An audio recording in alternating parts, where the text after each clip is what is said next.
ये एक आप बीती घटना है जो मेरे दादी के साथ घटी थी। मेरी दादी ने जब ये किस्सा मुझे सुनाया था तब मेरे रोंगटे खड़े हो गए थे। ये घटना उनके साथ बचपन में घटी थी। तब वह 8 साल की थी। दादी की मायके वाली ज़मींदार थे। दादी की दादाजी मांस मछली खाने के शौकीन थे और वो रात के वक्त दारू पीते और दादी के मायके वाले ज़मींदार भी थे। दादी की दादाजी मांस मछली खाने के भी बहुत शौकीन थे और वो रात के वक्त दारू भी बहुत पीते थे, तो उसके साथ चखने में मछली खाते थे। उनके यहाँ एक लड़का काम करता था। उस लड़के का नाम सुधाकर था। एक पूर्णमासी की रात को वो लड़का नदी से मछली पकड़ने गया था। नदी के जल में चांद की रोशनी से चमक रही थी। रास्ते भी चांदनी रात में हल्की सी दिखाई दे रही थी। दादी ने खेलते खेलते नदी के पास चली गई और जब वह सुधाकर को मछली पकड़ने गया था, नदी के जल चांद की रोशनी से चमक रही थी। रास्ते में भी चांदनी रात में हल्की सी दिखाई दे रही थी।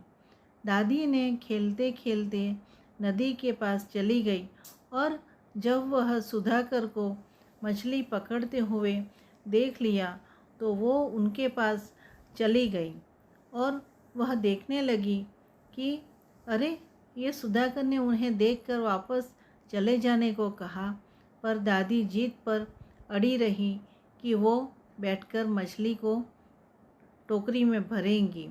जब वो नहीं मानी तब सुधाकर ने ज़बरदस्ती एक हाथ में दादी को और दूसरे हाथ में मछली से भरी हुई टोकरी को पकड़ के चलने लगा। तभी दीदी को दिल को दहला देने वाला और एक भयानक दृश्य देखने को मिला। अभी ये बात बोलते वक्त मुझे डर लग रहा है। वहाँ पर बड़े बड़े बांस के पेड़ थे। वह बांस के पेड़ सब एकदम से अचानक एक साथ नीचे सो गए और देखिए, धड़ाम से बारिश के बूंदों की तरह रेत बरसने लगी ऊपर से। फिर एक साया उनका पीछा करते हुए आ रहा था। थोड़ी दूर तक एक अजीब सी चीखने की आवाज़ सुनाई दे रही थी। सुधाकर कुछ बड़बड़ा रहा था, शायद हनुमान चालीसा वह बोल रहा था। उसने टोकरी से कुछ मछली वहाँ फेंक दी थी। तभी कुछ क्षण के बाद वो पेड़ फिर से उठ गए और वो आवाज़ और सुनाई नहीं दी। सब कुछ पहले जैसा हो गया, लेकिन उसके बाद जो हुआ वह देखने लायक था। उस जगह पर नदी के कुछ ही दूरी पर शमशान घाट भी था और देखिए, वहाँ के लोगों का कहना था, जो भी लोग वहाँ मछली पकड़ने जाते हैं तो अपनी टोकरी से कुछ मछली वहाँ फेंक के सीधे मुंह आते हैं। कोई पीछे मुड़कर नहीं दोबारा देखता था। उस रात सुधाकर ने दादी को वहाँ से देखा कि ले जाने के चक्कर में वो चीज़ करना भूल गया। और आगे क्या हुआ कि कहते हैं कि आत्माओं की मांसाहार आदि चीज़ों में आस ज़्यादा रहती है। तभी उन्होंने ये सोच लिया कि ये बात दादी के सामने आ गई।